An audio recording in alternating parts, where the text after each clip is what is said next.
मिथुन राशि के दोस्तों नमस्कार। दोस्तों, इस समय जीत और कामयाबी के योग बने हुए हैं। कार्यकुशलता का प्रयोग आपको करना चाहिए। समय से पहले बेहतर सोच समझकर चलना होगा। दोस्तों, कभी कभी कड़वा घूंट पीना पड़ सकता है जीवन में। जिस तरह की आप मेहनत कर रहे हैं उस तरह के फल अभी मिलते नज़र नहीं आ रहे।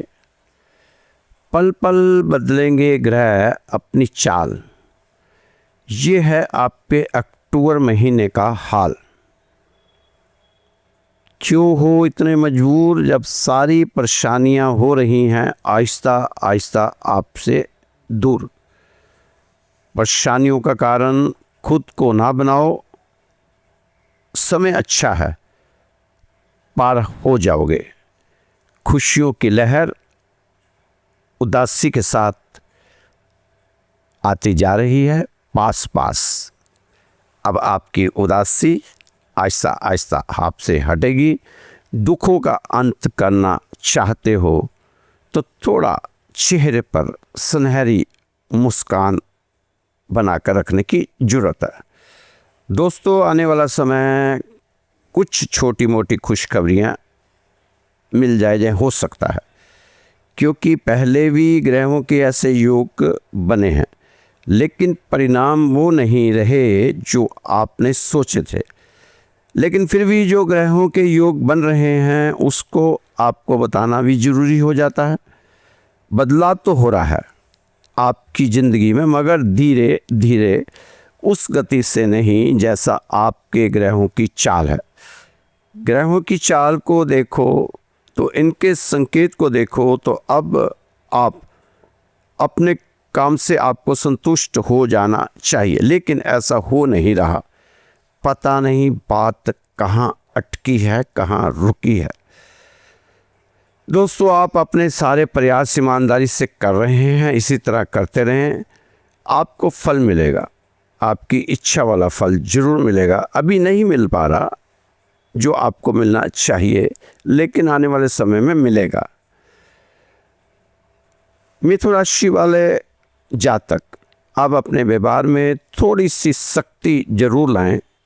अब भावुक होने की आपको ज़रूरत नहीं, क्योंकि अब भावुकता से कोई फ़ायदा नज़र नहीं आ रहा। अब तो आपको प्रैक्टिकली बनना पड़ेगा और अपने पर पूरा विश्वास करना पड़ेगा। हाँ, अनुभवी और बड़े बुजुर्गों के साथ कभी ना कभी आप ज़रूर चर्चा कर लिया करें, तो आपको इसका आपके जीवन में लाभ होता हुआ नज़र आएगा। इस समय में आपको कोई काम टालना नहीं, आलस त्यागना है। आलस त्याग कर इन कामों को निपटाना है जिसमें आपको फ़ायदा मिलने वाला है। अपने जिद्दी स्वभाव को थोड़ा सा बदलने की ज़रूरत है। ठीक है, आपका आत्मविश्वास इस समय बढ़ा हुआ है, ऊर्जा का स्तर भी बढ़ा हुआ है, लेकिन फिर भी आपको ये जो चीज़ें आप पर कल पर टालने वाली आदत है ना, इसको थोड़ा सा बदलना होगा। कल पर टालने की कोशिश करते हैं, ये आपको भी सोचना चाहिए कि ये आपको नहीं करना। आप अपने पेट का इलाज खुद ही घरेलू नुस्खों से करें। पेट आपका इस समय थोड़ा सा गड़बड़ा सकता है, उसके बारे में आपको लापरवाह नहीं होना। इस समय चुस्ती रहेगी, लेकिन साथ ही चिड़चिड़ापन भी बढ़ सकता है। इसलिए सुबह सुबह उठें। 3 से 5 बार बार आपको कहा जा रहा है कि सुबह उठना चाहिए। सुबह उठ के गुनगुना पानी पिएं, योगा करें, मेडिटेशन करें और सूरज को जल दें, हनुमान चालीसा पढ़ें। ज़्यादा गुस्सा, ईर्ष्या, द्वेष करना छोड़ दें। लोगों के हाल पर छोड़ दें और अपने आप को भगवान के हाल पर छोड़ दें। अगर कोई छोटा मोटा चालाकी का कोर्स कहीं होता है, वह भी कर सकते हैं तो कर लें। थोड़ा अपनी दिनचर्या में चालाकी का भी इस्तेमाल कर लिया करो, क्योंकि आज के समाज के साथ चलने गुजारा करने में चालाकी काम आती है। आप भगवान के साथ जुड़े रहने वाले जातक हैं, बस आप इसमें अपना पूरा समय सच्चे मन से आराधना करें। इसमें कोई दिखावा नहीं होना चाहिए, भगवान से कोई चालाकी चतुराई होशियारी नहीं होनी चाहिए, ये आपने ज़रूर तय करना है। दोस्तों, शुभ दिन है, नवरात्रि के दिन है, माता रानी के दिन है, तो आप इन शुभ दिनों का लाभ जरूर उठाएं तो आपको फ़ायदा होगा। मिथुन राशि के दोस्तों, अपने व्यक्तिगत जीवन से जुड़ा फैसला लेने का अनुकूल समय है। आपकी निपुणता और योग्यता लोगों के सामने आएगी। लाभदायक समय बना हुआ है। किसी से भी हेल्प करने का वादा करते समय अपने सामर्थ्य का भी ध्यान जरूर रखें कि आप सक्षम हैं, जो सामने वाले को वादा कर रहे हैं निभा पाएंगे, पूरा कर पाएंगे, खरे उतरेंगे। ये चीज़ों का आपने जरूर ध्यान देना है वादा करते समय। कार्यस्थल पर सभी जिम्मेदारियां खुद की निगरानी में ही पूरी करने की कोशिश करें और रुका हुआ आपका स्रोत, धन का स्रोत भी शुरू हो सकता है। कोई भी नया निर्णय लेने के लिए अभी समय ज़्यादा अनुकूल नहीं है, इसलिए बेहतर होगा कि किसी भी पॉलिसी अथवा प्रॉपर्टी आदि में निवेश संबंधी गतिविधि को इस समय थोड़े दिनों के लिए टाल दें तो ज़्यादा अच्छा। जल्दी सफलता हासिल करने के चक्कर में गैर कानूनी कार्य की तरफ आकर्षित होने की बजाय अपने भविष्य पर फोकस रहें। ज़्यादा लालच प्रलोभन में आपको इस समय नहीं आना चाहिए, ये लालच प्रलोभन आपको नुकसान दे सकता है।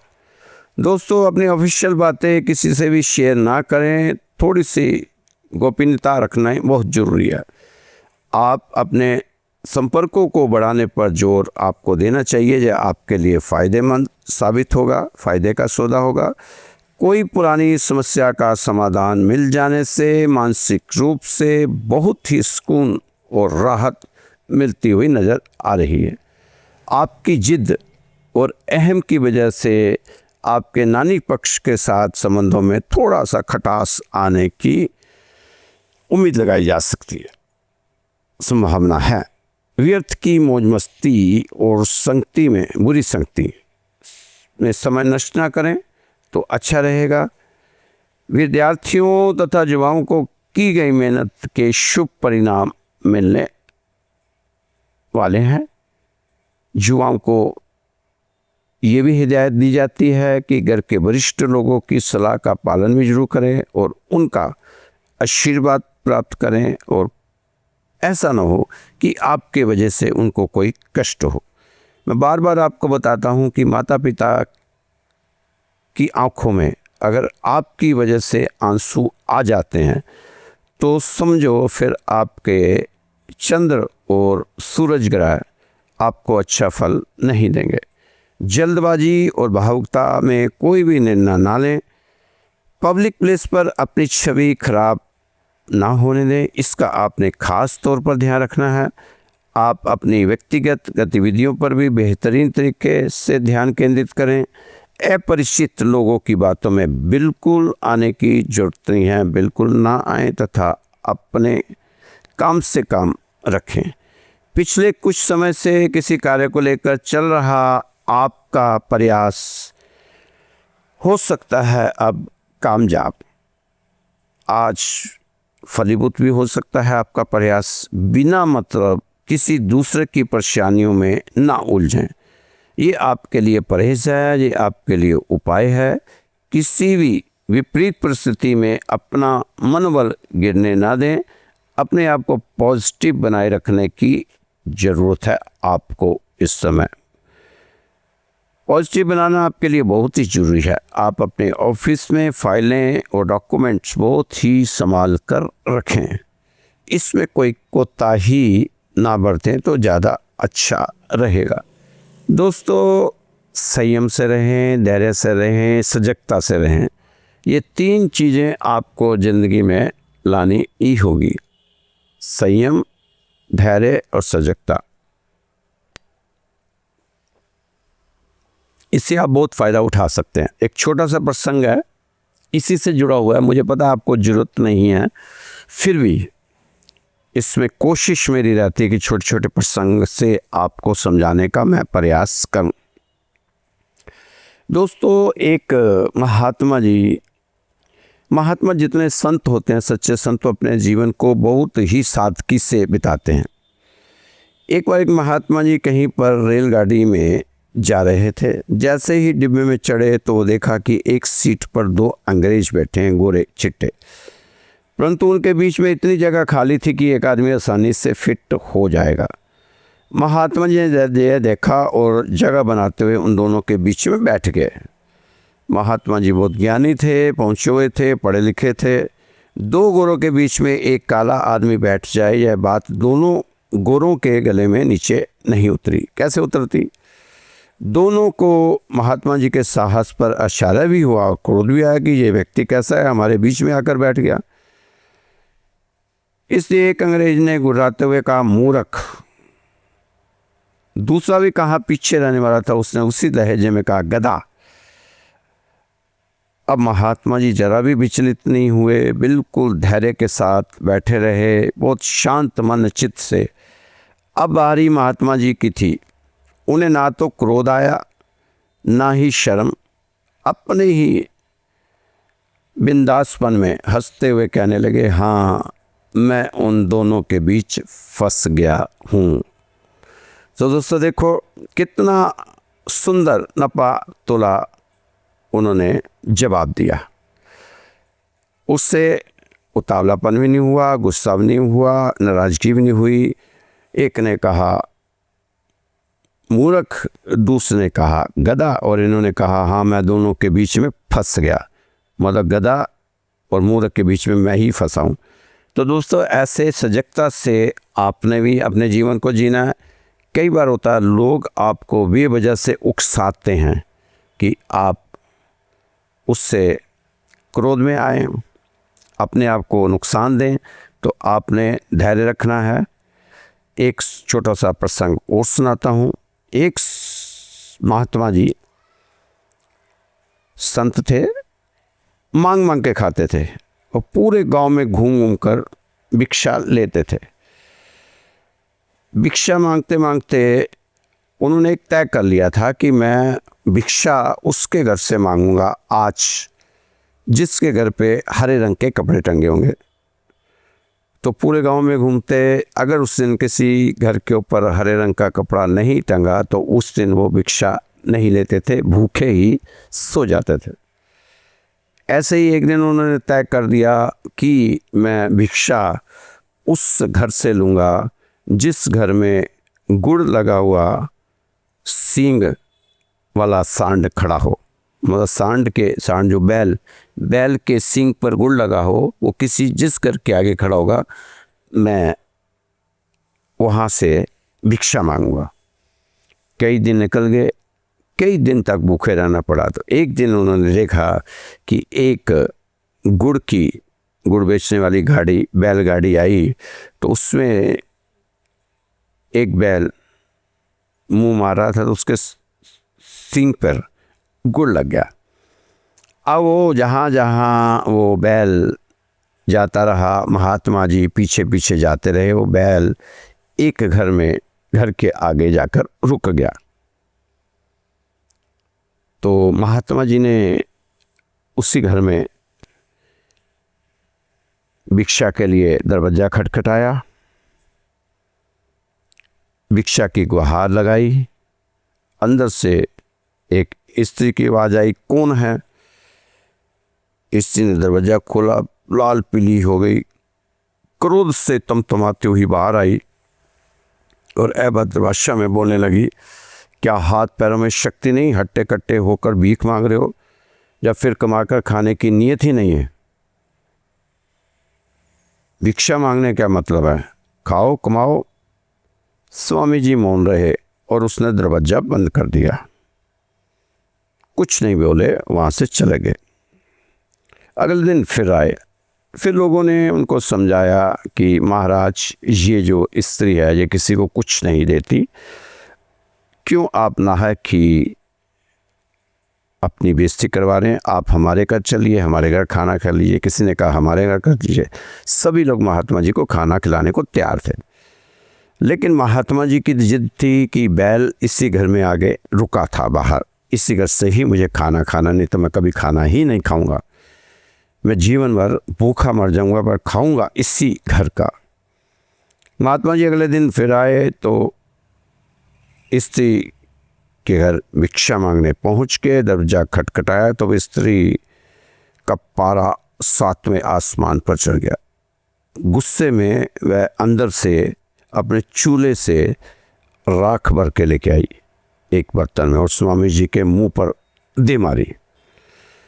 स्वामी जी फिर भी मौन रहे और मुस्कुराते हुए अपनी राह पर चल पड़े। उसने दरवाज़ा बंद कर दिया।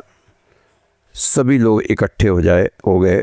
स्वामी जी की ऐसी बेइज्जती उनसे बर्दाश्त नहीं हो रही थी कि हमारे गांव की बेइज्जती है, कि हमारे गांव में किसी महात्मा की इतनी ज़्यादा बेइज्जती हो। तो उन्होंने हैरान होकर स्वामी से पूछा, आप चुप क्यों हैं, क्यों आप ऐसा कर रहे हैं? आप हमारे घर में खाना खाएं, इस घर में ना जाएं, ये इससे कभी किसी को कुछ नहीं कहती। तो स्वामी जी ने हास्य अंदाज में कहा, आप देख नहीं रहे, कल उसने गालियां दी थी, आज उसने मेरे को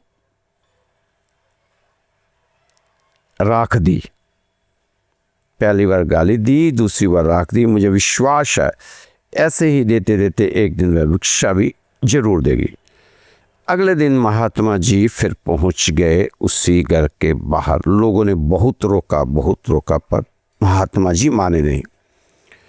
जैसे ही दरवाजा खटखटाया, अंदर वो स्त्री घर में गोबर का लेप कर रही थी। कपड़े से सना हुआ, गोबर से सना हुआ कपड़ा था, उससे लेप कर रही थी अपने घर में। जैसे ही महात्मा जी ने दरवाजा खटखटाया, इस स्त्री ने दरवाजा खोलते ही वो गोबर वाला कपड़ा महात्मा जी के मुंह पे दे मारा।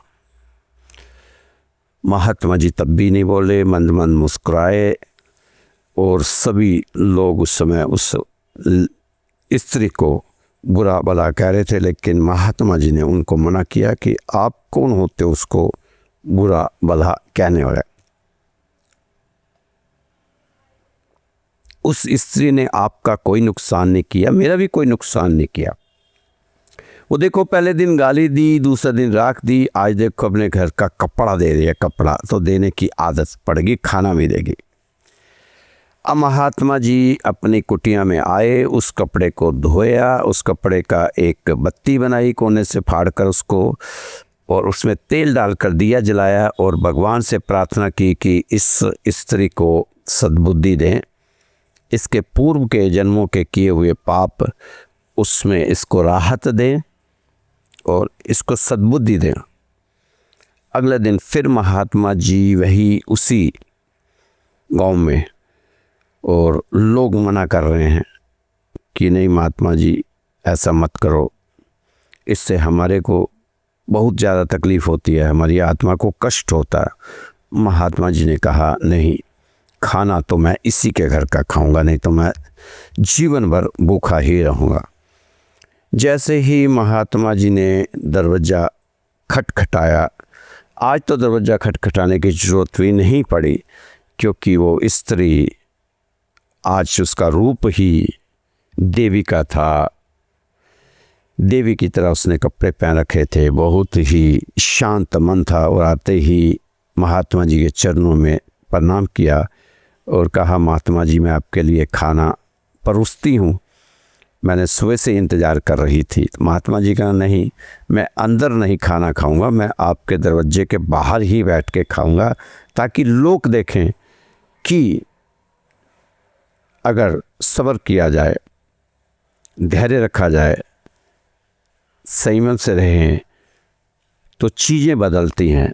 आज देखो, पहले दिन आपने मेरे को गालियाँ दी, अगले दिन राख दी, फिर अगले दिन गोबर से सना कपड़ा मेरे मुंह पर मारा, और आज आप भी हो मेरे लिए पकवान बना रही हैं। तो ये सब लोगों को नज़र आना चाहिए। तो दोस्तों, ये छोटे छोटे प्रसंग हमें बताते हैं कि जीवन में हमें ज़्यादा उतावलापन ज़्यादा क्रोध, गुस्सा, नफ़रत, ईर्ष्या, द्वेष, जितनी बुराइयां हैं उससे परे रहना चाहिए। दोस्तों, इस समय आपको कुछ ऐसी चीज़ें हैं जिन पर नज़र बनाए रखना जरूरी है। एक तो कार्यक्षेत्र में अपने कामकाज के कागज संभालने का समय है और अपने खर्चों पर नज़र बनाए रखें। खर्चे ज़्यादा ना करें। काफ़ी दिनों से जो खर्च रुके हुए थे वो शायद अब उन खर्चों पर आप कंट्रोल ना कर पाएँ, लेकिन फिर भी सोच समझकर खर्च करें। खर्चे संबंधी सावधानियां बरतनी इस समय ज़रूरी है। दोस्तों, संकल्प के साथ जीवन की उथल पुथल से ना घबराएं। आप समस्याओं और समाधान के साथ आगे बढ़ते जाएं और संकल्प के साथ जीवन की उथल पुथल से ना घबराएं। जीवन का सच्चा आनंद वो ही उठा पाते हैं जो पसीना बहाते हैं। सोने को आभूषण बनाने के लिए तपाया जाता है। आप भी तप तप कर इतिहास भाग्य को बदलते हुए आगे बढ़ते चले जाएंगे। आप अपना भाग्य नहीं बदल सकते, लेकिन एक काम कर सकते हैं कि आपके और आपके भाग्य के बीच आने वाली रुकावटों को दूर कर सकते हैं। उसमें आपको किसी की भी मदद की जरूरत नहीं, क्योंकि मिथुन राशि वाले सक्षम हैं। आप तो अपना हठी स्वभाव बदलो और अपने आप को विवादों से दूर रखो। क्या उपाय करें और पूरी ये जो प्रक्रिया इस समय चल रही है उसके लिए आप मुझसे बात कर सकते हैं फ़ोन पर। जानने के लिए मेरा नंबर है 9315336907। उसमें मैं कुछ आपको उपाय बता सकता हूं जिससे आपको राहत मिलेगी। दोस्तों, ये जो राशिफल आपको बताया जा रहा है ये श्री राधेश्याम मंदिर द्वारा बताया जा रहा है। नवरात्रों के दिन चल रहे हैं। इस समय आपको अगर हमारे मंदिर में आप अरदास लगाना चाहते हैं तो आप अपना नाम, अपना गोत्र और अपना स्थान जहां आप रहते हैं वो आप मुझे भेज सकते हैं लिखकर।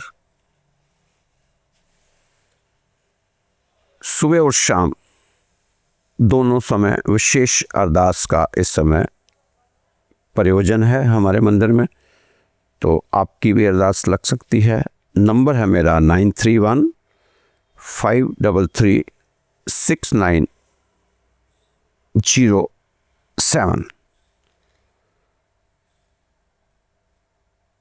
931-533-6907। आप हमें अपना नाम, गोत्र और स्थान भेज देंगे तो आपके लिए सुबह और शाम मंदिर में अरदास लगाई जाएगी। बहुत से मिथुन राशि के लोगों के लिए अरदास चल रही है, काफ़ी महीनों से चल रही है, लेकिन नवरात्रों में विशेष अरदास का प्रयोजन किया गया है। इसमें आप भी शामिल हो सकते हैं। इसमें कोई शुल्क नहीं, कोई सामग्री नहीं, कोई पैसा नहीं, कुछ भी नहीं, कोई छुपा हुआ शुल्क नहीं। बस आपने अपना नाम, अपना गोत्र और अपना स्थान भेजना है तो आप हमारे जो मंदिर में अरदास लगती है उसमें शामिल आपको कर लिया जाएगा। तो दोस्तों, वैसे भी जो अरदास हमारी चलती है लगातार, उसमें भी आप शामिल हो सकते हैं। उसके लिए भी यही प्रोसीजर है, अपना नाम, गोत्र और स्थान वो फिर सुबह और शाम पूरे महीने जब तक आप हमारे साथ टच में रहेंगे आपके लिए वो अरदास चलती रहेगी। ये राशिफल रोज़ ही आपके समक्ष दिया जाता है। ठीक है, इसमें ग्रहों के बारे में बहुत कम बताया जाता है। मेन तो इस समय आपको चलना क्या है, ग्रह आपके चाहते क्या हैं, उनका इस समय डिमांड क्या है आपसे, वो बताया जाता है। कई लोगों को 10वां घर, 5वां घर, 7वां घर, वो फिर एस्ट्रोलॉजी जिसने सीखनी है तो ऐसे यूट्यूब पे बहुत से लोग हैं जो आपको हर घरों की नॉलेज दे रहे हैं। हम तो सिर्फ आपको नॉलेज दे रहे हैं कि आपको अपने जीवन को कैसे चलाना है, ये समय के हिसाब से अपने जीवन को कैसे चलाना है। तो दोस्तों, खुश रहो, मस्त रहो, स्वस्थ रहो, व्यस्त रहो और तंदुरुस्त रहो। नवरात्रों के दिन हैं, कोशिश करें कि अपने आप को सात्विक रखें, बाहर का खाना ना खाएं, इससे आपकी सेहत भी सही रहेगी। और सात्विक भोजन आप अपने घर का खाएंगे तो माता रानी भी पसंद रहेगी, क्योंकि नवरात्रे में बाहर का खाना शुद्ध नहीं मिल पाता, तो शुद्धता की बहुत ज़रूरत होती है नवरात्रों में। लोग तो लहसुन और प्याज भी नहीं खाते, तो बाहर होटलों में तो वो सब मिक्स होता है, कुछ पता नहीं चलता क्या खिला रहे हैं क्या नहीं खिला रहे। इसलिए सात्विक भोजन करें, सात्विक रहें, सात्विक सोच के साथ ही बढ़ें। दोस्तों, जो बुरे वक्त में आपको आपकी कमियां गिनाने लग जाए, उससे ज़्यादा मतलबी इंसान कोई हो नहीं सकता। इस समय आपको जो आपकी कमियां गिनाता है, तो ज़रूर एक बार थोड़ा सा उसके बारे में ज़रूर सोचें, क्योंकि अभी तो आपको उसकी ज़रूरत थी, ना कि उसकी सलाह की ज़रूरत थी। वो कमियां निकाल रहा है, इसका मतलब तो आपका अपना नहीं है। तो ऐसे लोगों से थोड़ा सा सावधानी बरतते हुए आगे बढ़ें। जय श्री कृष्णा, जय श्री राधे, जय माता दी, जय माता दी, जय माता दी।